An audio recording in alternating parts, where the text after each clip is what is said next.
if you have two candidates and they have the same technical capabilities, the ones with the higher emotional social intelligence are going to be perceived as having higher technical skills.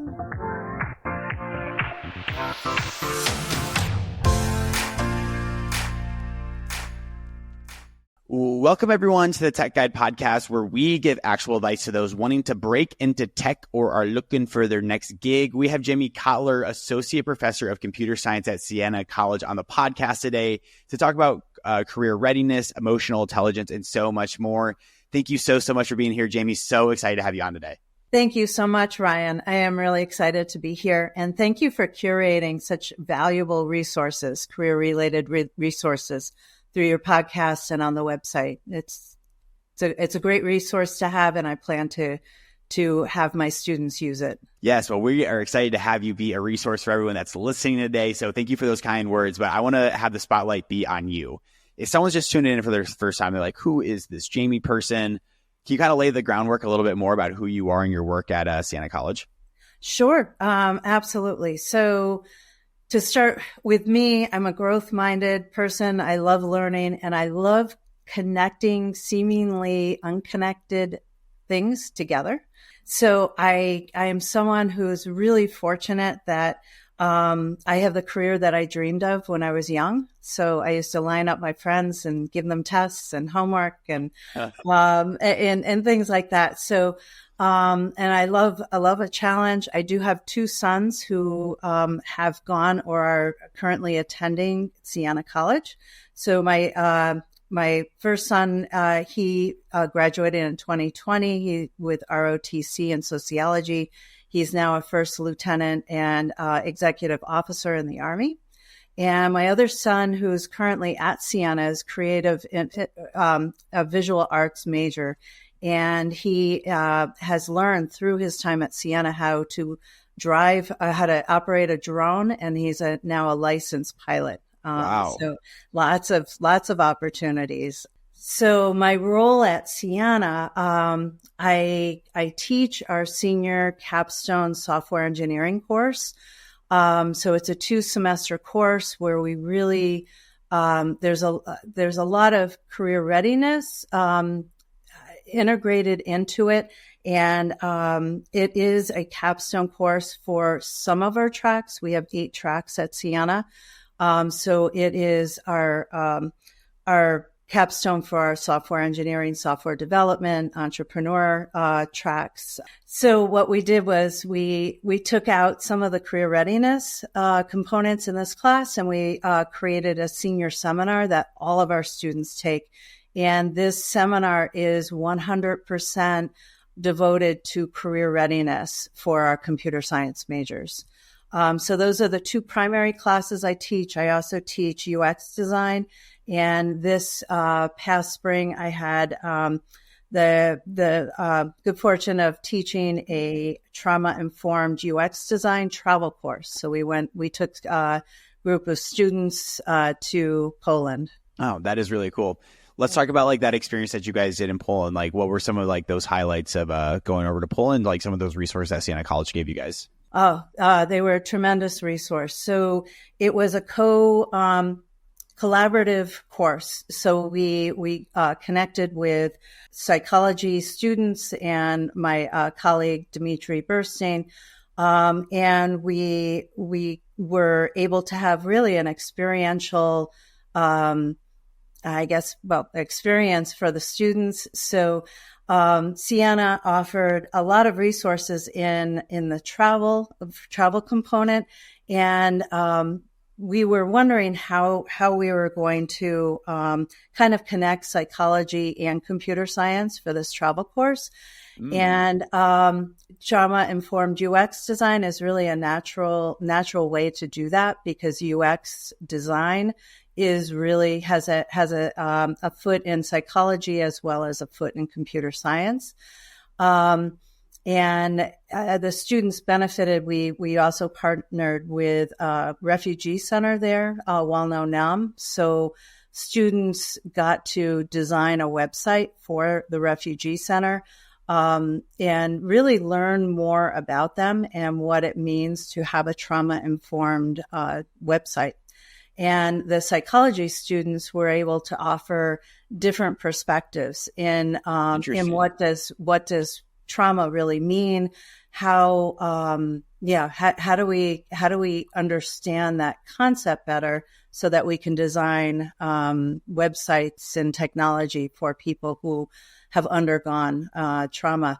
And the travel itself was about 10 days in Poland, where we were able to look at historical war trauma. So we went to places like Auschwitz and just learned really firsthand.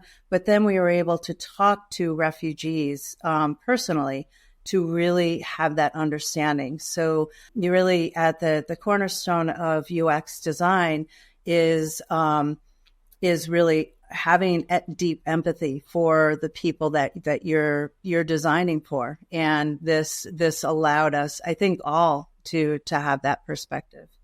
That's really cool. Yeah. I want to talk about career readiness just as a whole, because I know you definitely overlook that over at Siena College as well. So let's talk about career readiness in an undergraduate program. What year should students really start to be thinking about getting ready for their career? Is it freshman year, or when should people start to become very serious about it? Absolutely. Their freshman year. And there's small things that they can do. So freshman year, get a resume ready. Perhaps start to do LinkedIn for our students, learning about GitHub so that they can use that as an e-portfolio, starting to network, to attend things, even if they're in a different discipline. So if there's an event in the School of Business, I often encourage students to go talk to people. And then sophomore year, a little bit more. As part of my role at Siena, I am an associate professor. I'm also the internship coordinator for our School of Science.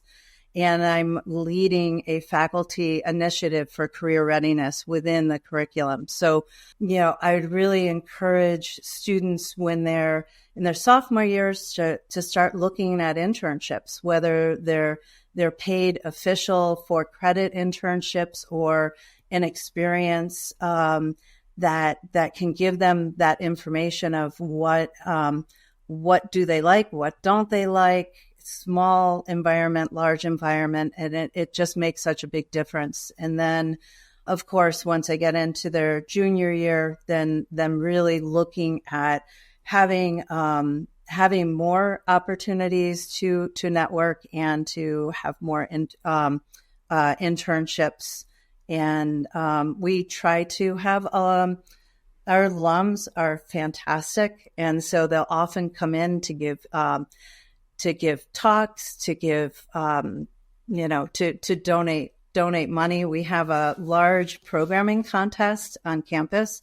So one of our Siena alums, Tony Civiella, and his company Transfinder completely sponsor this programming contest, hosted 100 teams, awesome. 32 high schools, over 370 high school students that we had on campus last year.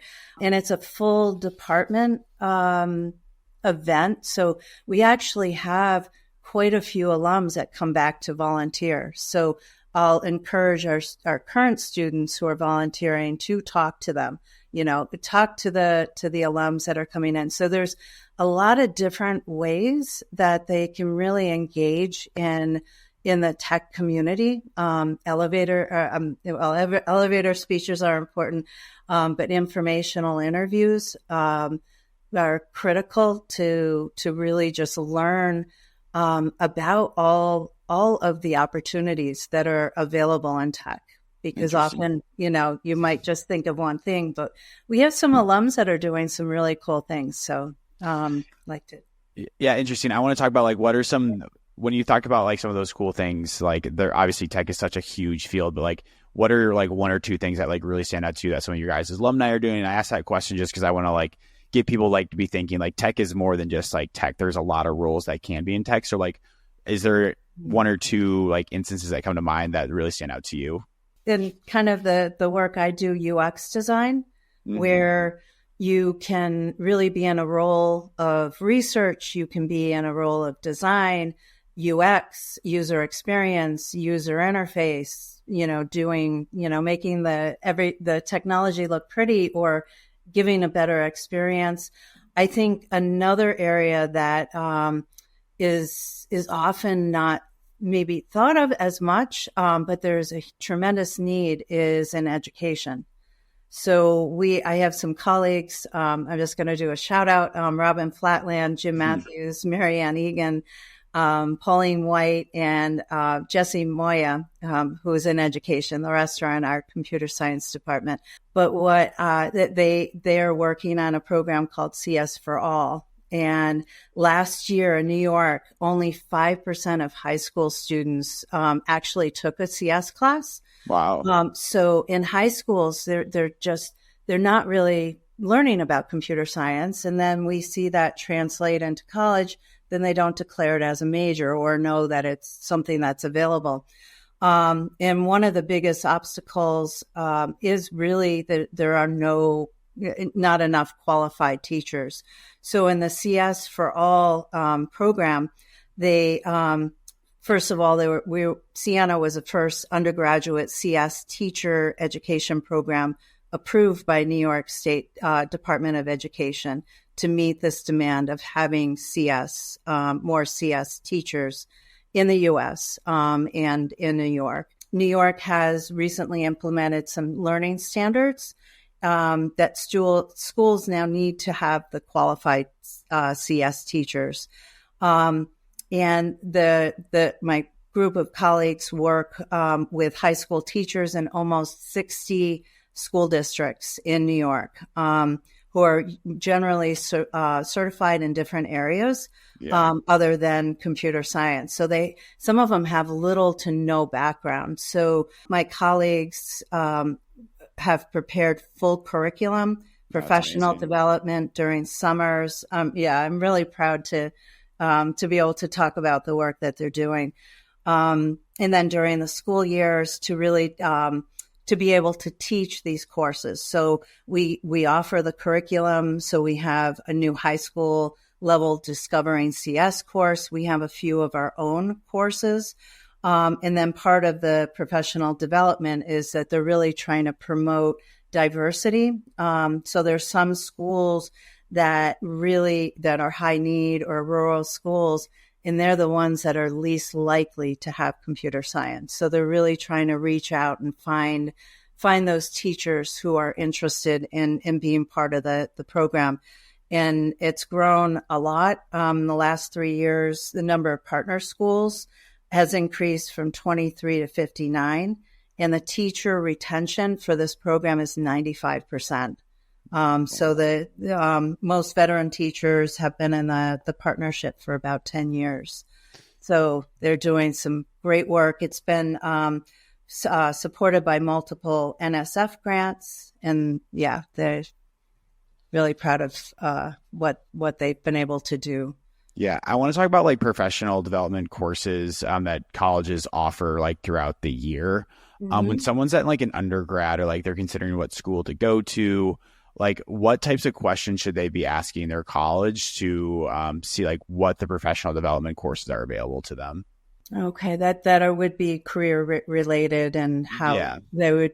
I would say I know our McDonnell Career Center. They offer a 1 credit. I believe they call it Exploring Careers, and that could be really helpful because they not only kind of explore like in a broadly what careers are available, but they help them with their resume, with their application materials. I would say in computer science, we have a senior seminar that is devoted to career readiness and preparing them for the job market, not just in having their materials ready, but in preparing them their maturity, their growth. So emotional social intelligence, how to work effectively in a team. Yeah. Which, we often in college, we often throw them in a team and say, here, you're going to learn about working in a team, but don't really, figure it out. But we don't really give them the instructions on how to do that. And I think those things are really critical. So they're going to learn the tech skills, but are they going to be learning these other skills, which, some may call soft skills? I call them superpower skills, because they really elevate the technical skills. So I've done some interviews of hiring managers, and what I found is that if you have two candidates and they have the same technical capabilities, the ones with a higher emotional social intelligence are going to be perceived as having higher technical skills, as well as being able to be more of a cultural fit and everything else that hiring managers might be looking for. Yeah, I want to talk about like those superpower skills that like really make people stand out. Like, what are like if someone should develop three of these like interpersonal skills, soft skills, superpower skills, what are like three that can really make you stand out in the workplace? I would say empathy. I think empathy, especially for someone in tech, is really important, because there's so many reasons why. So they can work better with teammates. They can better understand their clients. They can better understand their supervisors. They can, and I would say the second one would be teamwork. Absolutely. In software development, being able to work in an agile team is going to be critical. And just to be able to build synergy. And then also have enough wherewithal to build psychological safety into the team, even if it's not the company culture, but know what that is and build that in. And I would say, let's see, the third one, self-awareness. Yeah, I really believe, because if you are self-aware, then I think you will be able to interact better with others. In that, if you're self-aware of your weaknesses and your strengths, and when you're working in a team, you have that.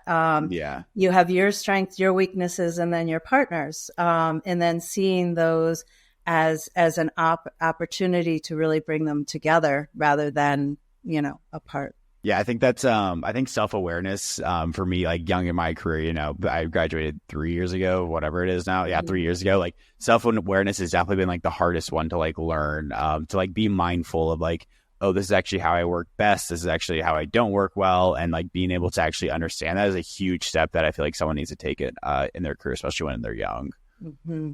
Yep, I agree. And I think it's harder to learn afterwards. When you're in a career, you're worried, you may be self-conscious, you may have imposter syndrome.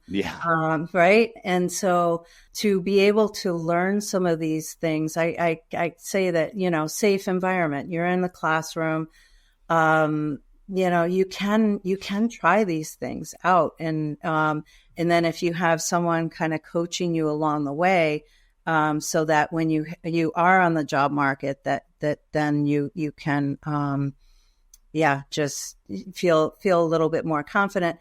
But then if you haven't had it as an undergraduate, I think this is a lifelong process, and that's the fantastic thing about emotional social intelligence. It is a learned skill, unlike IQ. So it is something that we can and in my opinion should be working on all the time.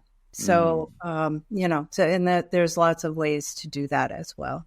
Yeah, absolutely. And I want to tell you, that just kind of stole my question. I was like, what are the ways that you are like able to actually work on it? Is it just putting yourself in a ton of situations, or like what resources do you have for someone to actually improve their EQ?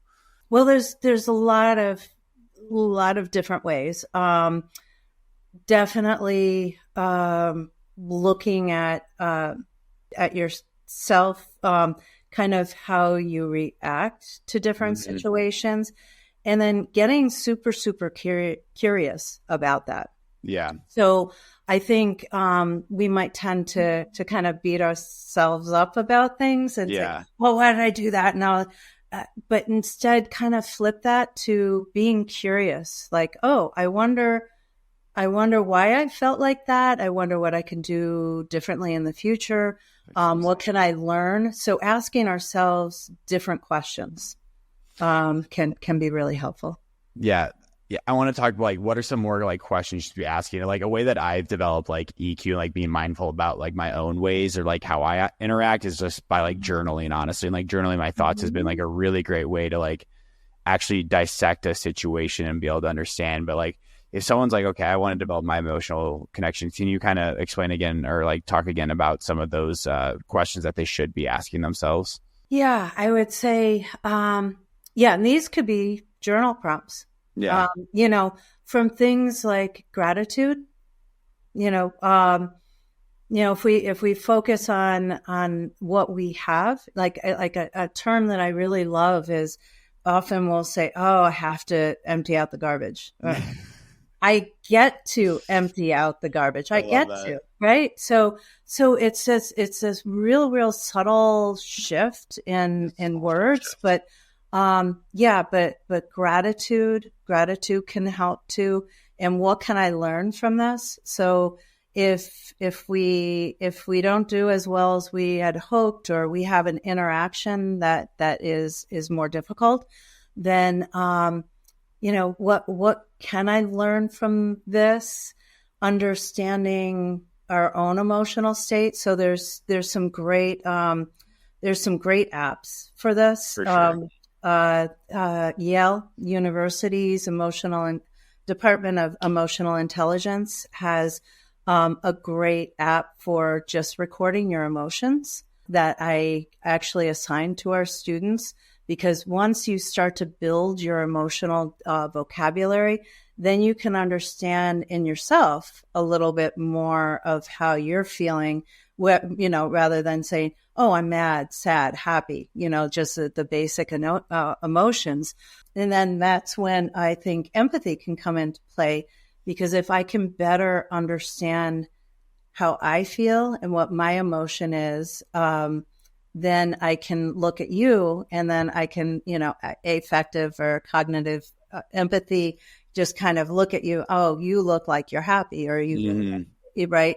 Or I can kind of connect with something in me that resonates with that, and that's really a step in developing empathy.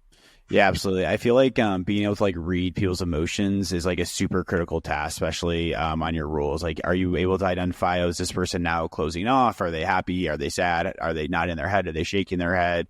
Are they actually like paying attention to you? That's like a super important skill that someone needs to be able to develop in their career if they actually want to be able to communicate effectively and like read people effectively, to be able to not get what you want, but like be able to like work effectively in a group. Honestly, is just being able to read people's body emotion or body language and their emotions like that.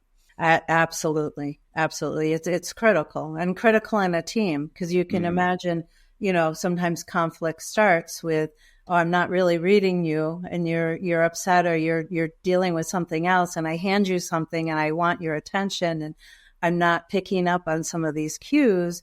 And then there's a conflict that could be avoided. But if I see that you're receptive, oh, okay, I'm going to ask Ryan right now.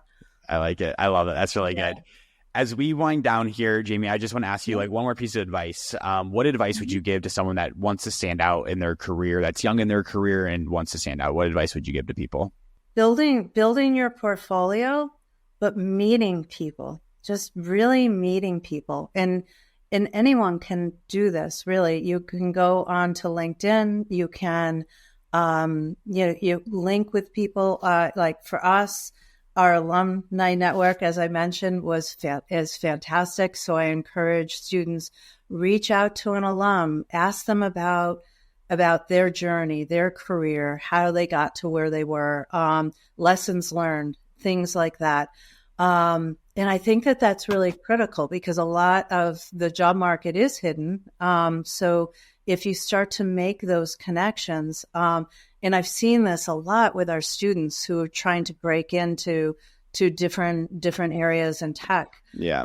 That they meet someone that someone may turn into a mentor or something else. So that could be really powerful, and just attend as much as you can. Locally we have tech meetups. So I actually bring our entire class to some of the tech meetups, and we fill up the room, and it's like, don't just all sit together. Go meet people. Go meet people who are working right now, and that I think can really apply to someone who's in college, or someone who's out, or somebody who is 30 years into their career and just looking for maybe a change or a shift or promotion or whatever. You never know. Yeah, you never know. Jami, what I do know is that this was a phenomenal episode. I love the parts about emotional intelligence. So I want to thank you so much for coming on. If people are like, oh my gosh, I want to connect with Jami, where can they do so, and where can they connect with you at? Oh, I would love that. I would say the best way is through my email at Siena, JCOTLER at Siena, SIENA.edu. And I'm also on the website for faculty at Siena College. Awesome. Thank you so much for being here today, Jami. Oh, Ryan, thank you so much. It's been a pleasure.